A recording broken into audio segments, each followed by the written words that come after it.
मगर जिस साल पैगंबर इस्लाम की विलादत हुई, मक्का इंतहाई खुशहाल हो गया।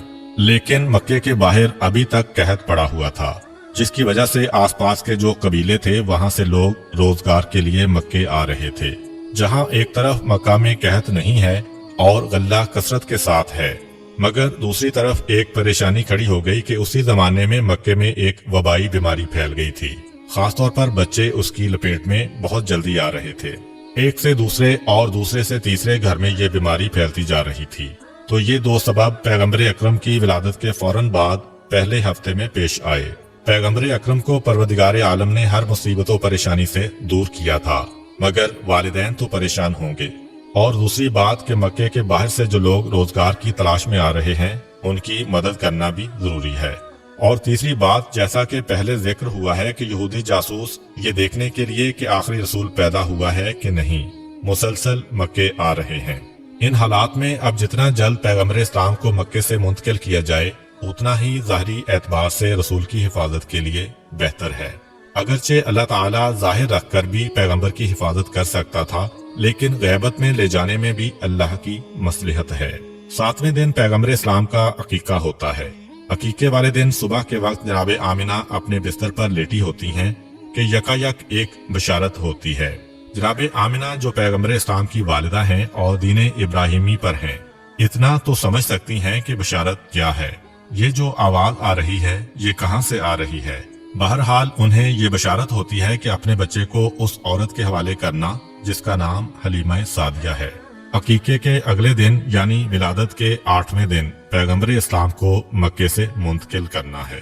जैसा कि पहले जिक्र हुआ कि मक्के से बाहर कहत पड़ा हुआ था, लेकिन कहत ना भी पड़ता तब भी अरबों का ये तरीका था कि साल में 2 दफा मौसम बहार में यानी सर्दी के फौरन बाद और मौसम खज़ा में यानी गर्मी के फौरन बाद जो आसपास के देहात थे वहाँ की औरतें मक्के में आती थीं और एक एक शख्स के दरवाजे पर जाती थीं कि अगर आपका कोई बच्चा है तो हमें दीजिए, हम उसकी परवरिश करेंगी, उसे दूध पिलाएंगी और जो उजरत तय पाए उस पर बच्चा उनके हवाले कर दिया जाता।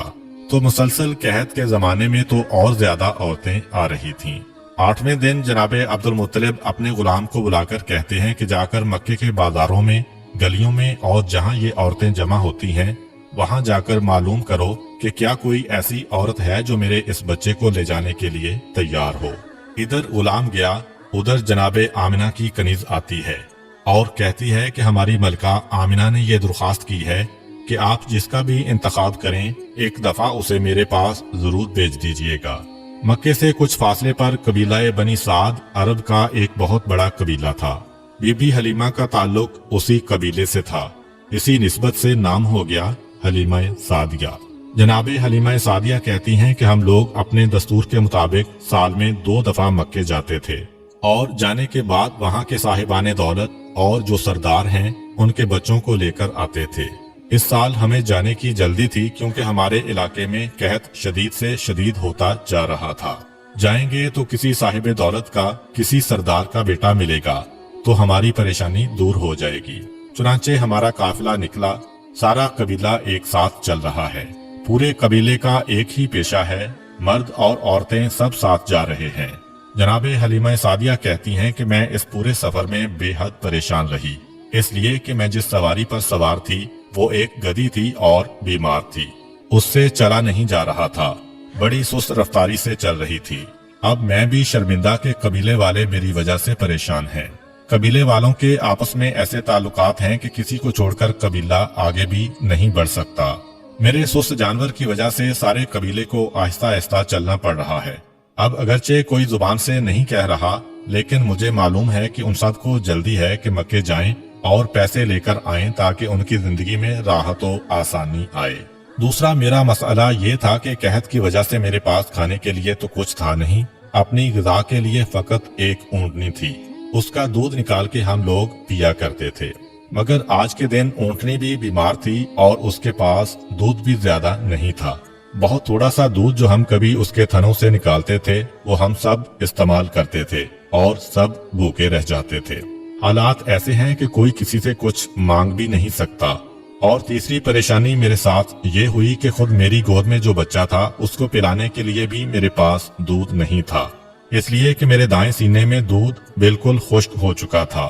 بائیں سینے میں دودھ تھا مگر اتنا کم کہ میرا اپنا بچہ بھوکا رہ جاتا تھا۔ غذا بھی کم مل رہی ہے، ویسے بھی جناب حلیمہ کو اس وقت بیماری ہے۔ اب انتہائی پریشان کہ ہم چل تو رہے ہیں مگر ان ساری مصیبتوں کے ساتھ چل رہے ہیں، نتیجہ کیا ہوگا؟ خیر، آہستہ آہستہ چلتے ہوئے ہم مکہ میں داخل ہو گئے۔ مکے میں داخل ہونے کے بعد مجھے تو اپنی سواری کے جانور اور اپنی اونٹنی کی بھی فکر ہے، اور مجھے خود اپنی بھی فکر ہے کہ اگر میں نے کسی بچے کو گود لے بھی لیا تو لازمی طور پر دینے والا پہلی تحقیق یہی کرے گا کہ اس کے بچے کو پیٹ بھر کر غذا ملے گی یا نہیں۔ اور میری حالت ایسی ہے کہ میں اپنی اولاد کو بھی دودھ نہیں پلا پا رہی ہوں۔ میں انتہائی پریشان تھی، جس کی وجہ سے میں دوسری عورتوں کے ساتھ نہ جا سکی۔ پورا قبیلہ مکے میں ہے اور مجھے اطلاع ملی کہ مکے کے اندر جتنے بھی مالدار آدمی ہیں، جتنے بھی صاحب حیثیت آدمی ہیں، ان سب کے بچے تو دوسری عورتوں نے لے لیے اور مجھے کہیں سے کوئی بچہ نہ مل سکا۔ اب میں انتہائی پریشان کہ کیا کروں۔ یکا یک میرے کان میں کچھ غلاموں کی آواز آئی جو یہ کہتے ہوئے مکے کی گلیوں اور بازاروں میں جا رہے تھے کہ اگر کوئی عورت باقی بچی ہو تو وہ حضرت عبد المطلب کے پاس آئے اور ان کے یتیم پوتے کو اپنی نگرانی میں لے لے۔ جناب حلیمہ سعدیہ کہتی ہیں کہ عبد المطلب کا نام بڑا نام ہے، مکے کے سردار ہیں، سارا عرب ان کو جانتا ہے۔ حیران ہیں کہ پھر ایسی کیا وجہ ہے کہ اس بچے کو کوئی گود میں لینے والا نہیں ہے اور غلاموں کو آواز لگانا پڑ رہی ہے، پھر بھی کوئی تیار نہیں ہو رہا۔ اپنی ساتھیوں سے پوچھا کہ تم عرب کے سارے مالدار گھرانوں کے بچوں کو لے کر آئی ہو، لیکن سب سے اہم گھرانے کو چھوڑ دیا۔ تو انہوں نے جواب دیا کہ بے شک اعلان عبد المطلب کی جانب سے ہو رہا ہے، مگر جس کے لیے اعلان ہو رہا ہے اس کا باپ نہیں ہے، یہ یتیم ہے، اور جب باپ نہیں تو ہمیں یہ توقع نہیں کہ اس بچے کی پرورش سے ہمیں کوئی نفع پہنچے گا، اس لیے کہ جو حق باپ ادا کرتا ہے دادا وہ حق ادا نہیں کر سکتا۔ اس لیے ہم ڈرتے ہیں کہ عبد المطلب کا نام سن کر ہم اس بچے کو لے تو جائیں گے مگر باپ نہ ہونے کی وجہ سے ہمیں پورے پیسے نہیں ملیں گے۔ جناب حلیمہ سعدیہ کہتی ہیں کہ یہ بات میری سمجھ میں بھی آ گئی، اس کہاں پر نہیں گئی۔ میں نے کوشش کی کہ اگر ہو سکے تو کسی اور گھرانے سے کوئی بچہ مل جائے، لیکن پتا چلا کہ مجھ سے دیر ہو گئی، اور جتنے بھی مالدار گھروں کے بچے ہیں، نہ صرف یہ کہ وہ جا چکے ہیں، کسی غریب گھر کا بچہ بھی اب نہیں مل رہا ہے۔ چنانچہ میں پریشان ہو کر حضرت عبد المطلب کے پاس پہنچی کہ چلو اگر اپنی خواہش کے مطابق نہ ملے تو خالی ہاتھ جانے سے تو بہتر ہے کہ جیسا بچہ ملے تو اسی کو لے جاؤ۔ میں حضرت عبد المطلب کے پاس پہنچی اور سلام کیا۔ سلام کا جواب دیتے ہیں اور پوچھتے ہیں کہ تم کیوں آئی ہو؟ میں نے وجہ بتائی، کہا کہ یہ بتاؤ کہ تمہارا نام کیا ہے؟ میں نے بتایا کہ میرا نام حلیمہ سعدیہ ہے۔ نام سن کر حضرت عبد المطلب مسکرائے اور کہا کہ نام تو بہت اچھا ہے، نام میں حلم بھی ہے اور سعادت بھی ہے، یہ دو ایسی خوبیاں ہیں کہ یہ کسی کو بھی مل جائیں وہ دنیا میں بھی کامیاب ہو جاتا ہے اور آخرت میں بھی کامیاب ہو جاتا ہے۔ کیا میرے پوتے کو اپنے ساتھ لے جاؤ گی؟ حلیمہ سعدیہ کہتی ہیں کہ میں آئی اسی لیے ہوں۔ کہا کہ نہیں، تمہیں پہلے بہو کے پاس جانا ہوگا، آمنہ سے ملاقات کرو، اگر وہ بھی راضی ہو جائیں تو پھر یہ معاملہ طے پاتا ہے۔ اب کنیز کے ساتھ حلیمہ سعدیہ جناب آمنہ کے پاس تشریف لے جاتی ہیں۔ ان کے کمرے میں جاتے ہی حیران ہو گئیں۔ جس وقت کمرے میں داخل ہوئیں دوپہر کا وقت ہے اور عرب کا سورج جہاں پہ بادل نان کو نہیں ہوتا ہے ہر وقت روشنی ہی روشنی، لیکن کمرے میں داخل ہوئیں تو دیکھا کہ سورج کی روشنی سے ہٹ کے کسی روشنی سے کمرہ منور ہو رہا ہے۔ حیران ہو کر سوال کیا کہ آپ اپنے کمرے میں دن کے وقت بھی چراغ روشن کر کے رکھتی ہیں؟ جناب آمنہ مسکرا کر کہتی ہیں کہ نہیں، یہ چراغ کی روشنی نہیں ہے، یہ میرے بیٹے کے چہرے کی روشنی ہے، یہ جس وقت سے اس کمرے میں آیا ہے ہر وقت یہ کمرہ روشن رہتا ہے۔ جناب حلیمہ سعدیہ کہتی ہیں کہ آئی تو تھی بڑے بجھے دل کے ساتھ، کوئی نہیں مل رہا اس لیے لینے آئیں، مگر یہ جملہ سنا تو آگے بڑھ کر بچے پہ نگاہ پڑی تو خود بخود ایک محبت دل میں پیدا ہوئی۔ جناب آمنہ نے ان سے ان کا نام پوچھا تو انہوں نے بتایا کہ حلیمہ سعدیہ۔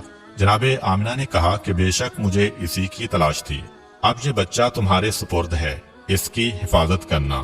جناب حلیمہ سعدیہ پیغمبر اسلام کو گود میں لے کر باہر آئیں، پھر ان کے دادا حضرت عبد المطلب کے پاس گئیں، पैगंबर इस्लाम के दादा ने कहा, ए हलीमा, इसे लेके तो जा रही हो, मगर एक चीज हम तुम्हें बता दें कि इस बच्चे के दुश्मन बहुत ज्यादा हैं। अगर तुम इस बच्चे के साथ किसी अजीबोगरीब वाक़े को देखो, कोई नई चीज तुम्हें नजर आए तो हैरत ज़दा ना होना और किसी को बताना नहीं कि तुमने क्या देखा है, वरना दुश्मन मुसलसल पीछे लगेंगे। अभी यहाँ से तो हिफाजत से पैगंबर चले जाएंगे, मगर तुम्हारे कबीले में जाने के बाद अगर ये खबरें फैलने लगीं कि इस बच्चे की क्या बरकतें हैं, तो यहूद के कान खड़े हो जाएंगे। खास वादा लिया, बल्कि कहा कि अगर तुम चाहो मैं अपने मोहल्ले में खुफिया मकान तुम्हें दे दूं। हलीमा सादिया कहती हैं कि नहीं, अपने खानदान और अपने कबीले को छोड़ते हुए मुझे अच्छा नहीं लगेगा। खैर, बात तय पा गई और जनाब हलीमा सादिया पैगंबर इस्लाम को साथ लेकर चलीं और अपने कबीले के पास पहुंची। काफिला फकत उनका इंतजार कर रहा है और बाकी सारी औरतों का मामला तय पा चुका है। हर एक को पहले ही बच्चे मिल चुके थे। चुनाचे जैसे ही ये पहुंची, काफिला खड़ा हुआ और हरकत करने लगा। मगर अब जो काफिला हरकत कर रहा है तो सब हैरान थे। आते वक्त हलीमा सादिया को देखकर सब परेशान थे, जाते वक्त हलीमा को देखकर सब हैरान हैं कि उनकी सवारी वो गधी जो बीमारी के आलम में थी और चला नहीं जा रहा था, अब वापसी पे इतनी तेज रफ्तारी से चल रही है कि तेज तरीन घोड़ा भी इस रफ्तार से नहीं चलता। हलीमा सादिया के लिए अपने जानवर को रोकना एक मसला हो रहा है। कहाँ वो मंजिल के चलाना मसला हो रहा था, 2 कदम चल के जानवर रुक जाता था, और कहाँ ये मंजिल के रोकना मुश्किल हो रहा है। हलीमा सादिया ये देखकर हैरानो परेशान कि ये थोड़ी सी देर में क्या मौजज़ा पेश आ गया। और फिर जब दोपहर के वक्त खाने का वक्त आया तो ये देखकर हैरान हो गईं कि मेरी ऊँटनी, जिसके थनों में इतना दूध नहीं आता था कि एक आदमी पेट भर के उसे पी सके, इस वक्त इतना दूध है कि सारे कबीले में पेश किया जा रहा है और खत्म नहीं हो रहा है। ये क्या अजीबोगरीब वाकयात पेश आ रहे हैं। मगर जनाबे अब्दुल मुत्तलिब की नसीहत अब समझ में आने लगी कि खबरदार, कोई भी अजीबोगरीब वाकया पेश आए तो किसी को बताना नहीं कि तुमने क्या देखा। बच्चे के दुश्मन ज्यादा हैं। जनाबे हलीमा चल रही हैं, मगर अभी तक फैसला नहीं कर पा रही हैं कि इन वाकयात का मतलब क्या है। फिर काफिला थोड़ी दूर गया था कि हलीमा सादिया को Please watch second part of this video.